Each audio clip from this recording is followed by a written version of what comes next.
자, 오늘 리뷰할 것은 바로 이거 트랜스포머 디럭스 클래스 사이드 스와이프. 사이드 스와이프는 아마 이 제품이 가장 처음에 나온 디럭스일 건데 가장 명작이라고 저는 생각해요. 바퀴도 돌아가고요. 이게 트랜스포머 2 당시의 완구고 연도는 2009년이었던 것 같아요. 2009년. 오래된 트랜스포머죠. 비컬 형태는 이렇게 파란색 짙은 유리로 되어 있고, 지금 관점에서 보면 좀 밋밋한 형상이긴 해요. 날카롭게 이렇게 비컬을 잘 뽑은 건 아닌데 뭐 변형까지 포함해서 전체적인 밸런스는 꽤 좋습니다. 그리고 사이드 미러가 연질 파츠로 되어 있어요. 도저히 근데 미러 같은 형상이 아니죠. 테일핀 같은 느낌으로 이렇게 달려 있습니다. 유리 같은 게 도저히 박혀 있을 것 같은 외형이 아니에요. 뒤쪽에 이거 배연구라고 해야 하나? 뭐 그거 달려 있고.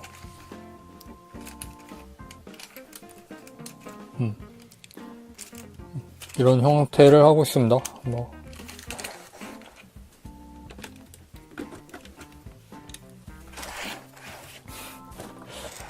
이거 왜 이렇게 스커트가 잘 부러지는 걸까요? 나중에 저거는 붙이든지 해서 리뷰해 보도록 할게요. 자, 그러면 트랜스폼 해보도록 하겠습니다. 트랜스폼. 따라따단 따라따라따단 뚠뚠.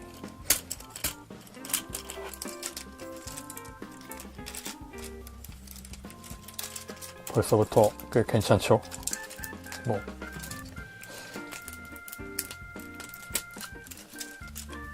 좋은 제품이에요.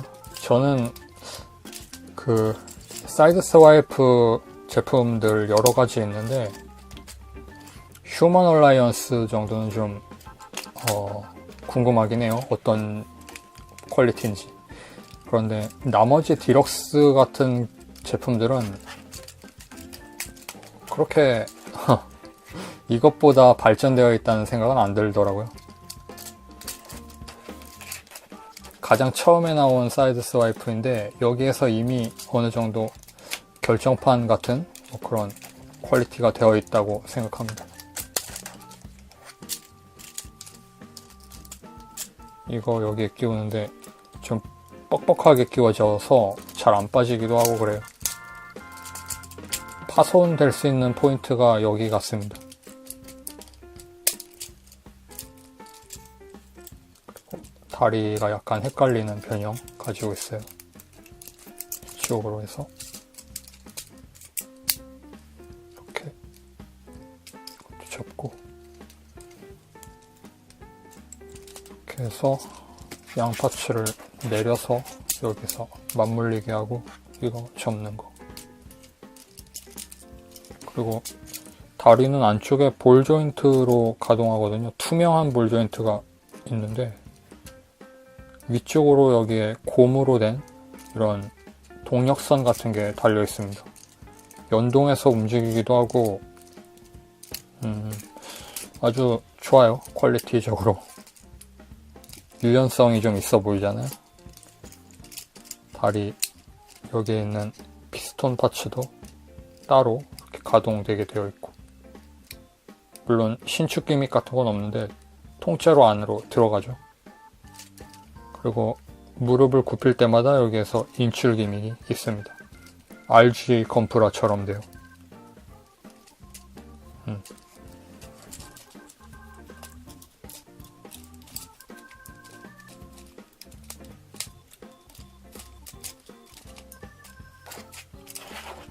이 날개 부분 정리만 약간 덜 된 느낌이라고 해야 하나? 뭐 그런 생각이 좀 들고 이건 여기 이렇게 바짝 붙여놓고 이렇게 정돈이 되었습니다. 이 부분은 솔직히 좀 그렇죠. 약간 덜 정리된 느낌이 있죠. 카메라 각도를 바꾸겠습니다. 이게 사이드 스와이프다. 눈 부분에는 투광 기믹이 있습니다. 라이트를 비춰 보죠, 한번. 블랙라이트라서 안 보이나? 광량이 좀 약한가요?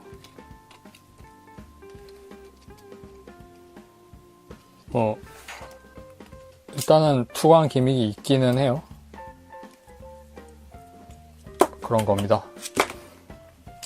그리고 머리 부분이 스프링으로 되어 있기 때문에 까딱까딱 움직이고 볼 조인트로 연결되어 있어요. 변형할 때는 이걸 여기 꽂으니까 이게 더 이상 내려가지 않는데 이걸 빼면 이 커버에 눌려서 안으로 들어가는 이런 방식이죠. 외형은 이런 형태. 밸런스가 잘 잡혀 있다고 생각합니다.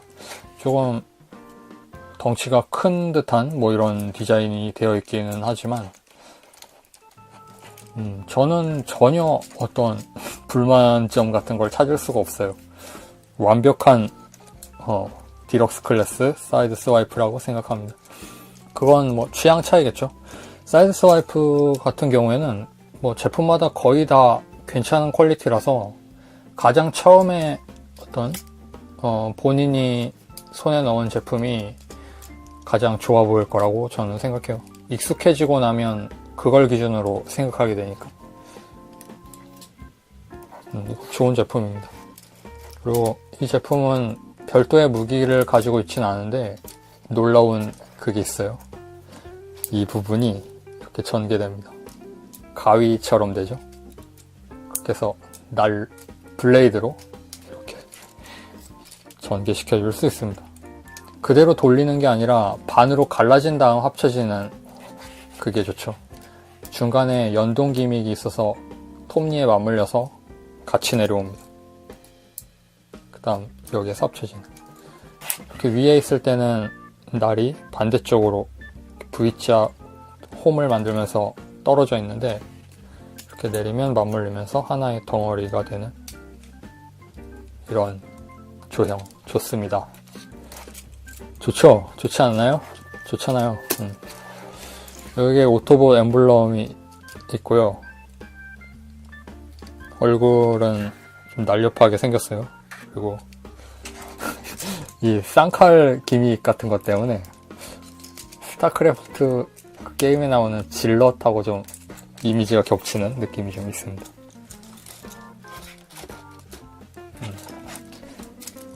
그리고 발 부분에는 바퀴가 달려있는 구조이고 영화에서도 이런 식으로 굴러다니면서 이동했죠.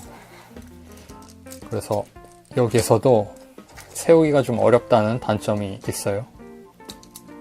뒷부분에 이런 핀 같은 걸 세우고 고정 핀을 약간 떼어서 이렇게 균형을 잡아줄 수는 있어요. 세워놓는 것만 생각하면 불가능하진 않은 거죠.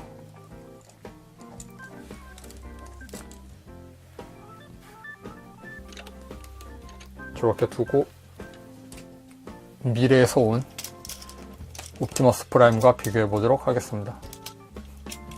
이게 2008년? 작년에 나온 거 맞죠? 그리고 이쪽은 2009년이니까 9년의 텀을 가지고 있는 제품들이네요.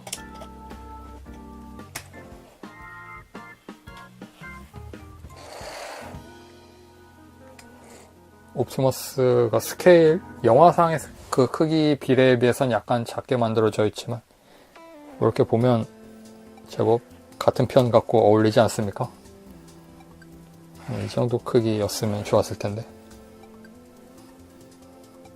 그리고 범블비와 비교하겠습니다. 아주 대흥행을 한 것 같지는 않아요, 범블비.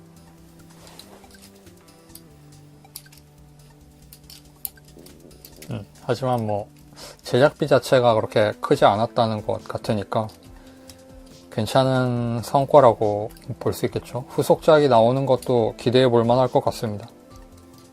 트랜스포머는 아직 계속됩니다. 범블비와 비교하면 이렇습니다. 그러고 보면 그 G1 애니메이션 쪽, 원작 쪽 사이드 스와이프는 이런 영상이 아니라 람보르기니에서 변형하는 빨간색 로봇이거든요. 그 예전에 한번 리뷰했었던 선스트리커라고 하는 마찬가지로 람보르기니에서 변형하는 로봇이 있었죠. 그 친구의 어떤 형제 같은 설정이 미국판이고 일본판에서는 친형제 같은 건 아닌 것처럼 되어 있었다는 것 같아요. 아무튼 거의 형제로 그냥 보면 되는 그런 친구가 있는데 영화판에서는 이렇게 빨간색을 버리고 은색의 칼잡이로 변형했었죠. 변경된 거죠. 마이클 베이 감독의 그 영화판 어레인지는 굉장히 좀 뜬금없는 게 많았습니다. 물론 저 같은 경우에는 영화부터 본 계열이라서 사이드 스와이프라고 하면 이쪽이 더 본가 같은 뭐 이런 착각이 좀 들긴 하지만 가동성 여기에는 이 고무 라인 때문에 많이 올릴 수는 없는 가동성을 가지고 있습니다. 그런데 무릎이나 뭐 이런 형상 자체가 좀 앉혀놓는 데는 특화되어 있지 않은 디자인이라서 굳이 다리 가동성에 연연할 필요는 없다고 생각해요. 그리고 볼 조인트 범위도 좌우로는 꽤 넓은 편이기 때문에 액션에는 지장이 없습니다. 단지 좀 세워놓기 어려운 것 뿐이죠. 그리고 팔 부분은 이 안쪽에 볼 조인트로 가동하게 되어 있고 볼 조인트가 연결되어 있는 축 자체도 약간 움직여요. 약간이지만 그렇게 해서 가동을 시켜주면 됩니다. 여기에는 이중관절로 되어 있어요. 건프라처럼. 근데 팔뚝이 두껍기 때문에 올리다 보면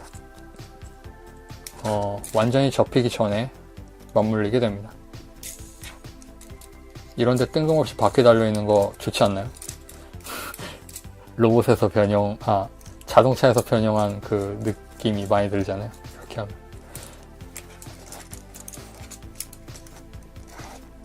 자, 그렇게 해서 뒷모습은 이렇게 생겼고 그렇게 해서 오늘은 사이드 스와이프 리뷰를 해보았습니다. 썸네일을 찍어야죠. 이런 영상으로 해볼까요? 썸네일에 이름 같은 거 적어놓는 거 뭐 넣으면 넣은 대로 훨씬 나을 것 같긴 한데 그것도 귀찮아서요. 맨날 하진 못합니다. 어떤 방식으로 놓는 게 좋을까요? 이게 가장 나을 것 같기도 한데 블레이드가 좀 인상적인 캐릭터고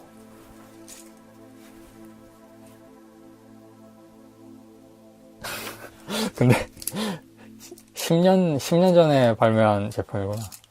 올해 나온 건 그거죠. 그 스튜디오 시리즈 판으로 새로 사이드 스와이프가 나왔는데 저는 그 제품은 좀 실망을 했어요. 뭔가 프로포션이 안정적으로 생겼다고 해야 하나. 좀 심심한 외형이었고 그런 게 이렇게 솟아나온 게 아니라 약간 동글하게 이렇게 동그스름하게 되어 있어서 그런 부분이 이상하네 라는 생각이 좀 들었는데 뭐 원작 지향의 시리즈니까 그게 영화에서 그랬었던가. 영화에서의 이미지가 좀 희미해져 있어서 그게 맞는 거겠죠. 근데 저는 이것만큼 멋있는 녀석을 본 적이 없기 때문에 이걸 기준으로 생각하고 있었거든요. 그래서 좀 이미지가 많이 다르다는 생각을 받았어요. 그리고 이 블레이드 쪽에서 일단 그것도 완전 변형이긴 한데 블레이드를 일단 분리한 다음 차체에서는 사이드 쪽에 도어 밑부분에 이렇게 끼워 놓았다가 변형하면 그걸 손에 끼워주는 그러면 여기에 손에 끼워진 상태로 이렇게 뾰족하게 나오는 거죠. 그렇게 하게 되어 있는데 이미 여기에서 이런 걸작을 만들어 놓고 왜 거꾸로 돌아가나 뭐 이런 불만이 좀 있었던 거죠, 저는. 잠깐 타카라토미에서 구판 무비 완구들을 도색 세로에서 무비 더 베스트라는 항목으로 발매했었잖아요. 사이드 스와이프가 나왔으면 좋지 않겠나 저는 생각 좀 합니다. 뭐 이미 그 라인업 끊긴 것 같으니까 제트파이어 같은 데서 그 아주 굉장한 성과를 내버리는 바람에 끊긴 거겠죠? 아니면 그 10주년이 지나서 그런 건가? 10주년? 2007년이 트랜스포머 영화 첫 개봉 해인가요? 2006년인가 7년인가 그런 것 같은데 뭐 아무튼 그런 게 사라져서 이제 이 금형은 다시 나올 것 같지도 않고 좀 아쉬워요. 사이드 스와이프는 가장 많은 사람들에게 추천해주고 싶은 그 완구라고 하면 이건데 저 같은 경우는 뭐 어쩔 수 없습니다. 사이드 스와이프에 어떤 관심이 있으신 분은 스튜디오 시리즈가 그나마 지금 구할 수 있는 것 중엔 가장 나은 축이겠죠. 최근 완구라는 이런 카테고리로도 묶이기 좋고 스튜디오 시리즈가 계속 나오니까 이렇게 모으다 보면 같은 계열로 모으는 게 좋잖아요. 그런 점에서는 나쁘지 않은데 사이드 스와이프의 그 길을 어떤 탐구하고 싶은 분이 계시다면 역시 이 녀석이 좋은 제품이라고 생각해요. 그리고 이거 뽑을 때마다 부러지지 않을까 무서워 죽겠으니까 조심하시기 바랍니다, 여러분. 자, 변형합니다. 이게 변형을 좀 깔끔하게 못하면 이런 부분을 좀 이렇게 골반 부분을 밑으로 좀 많이 당겨놓는 게 좋은 것 같아요. 그래야 자동차 형태에서 그 밸런스가 좀 잘 잡혀서 바닥에 바퀴 접지도 잘 되고 묘하게 변형할 때마다 바퀴가 전부 바닥에 닿지 않는다든지 뭐 그런 현상이 생기거든요.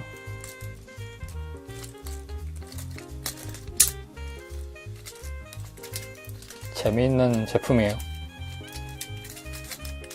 변형이 단순한 듯 하면서도 추구할 수 있는 무언가가 있는, 이건 그대로 끼우는 게 아니라 위에서 밑으로 내리면서 겹쳐주듯이 끼우는 게 신상에 이롭습니다. 그 다음에는 막 대충 뭉쳐 놓으면 알아서 끼워지는 이런 좋은 점이 있어요. 설계가 잘 된 완구 중에는 이렇게 되는 게 무조건 설계가 잘 되었다는 그런 이야기는 아니고, 설계가 잘 된 완구 중에 일부는 이런 그 변형의 쾌감 같은 걸 주는 게 있습니다. 대충 갖다 문대 넣으면 알아서 그런 결합 조인트 같은 게 딱딱 맞아 떨어지는 그런 거예요.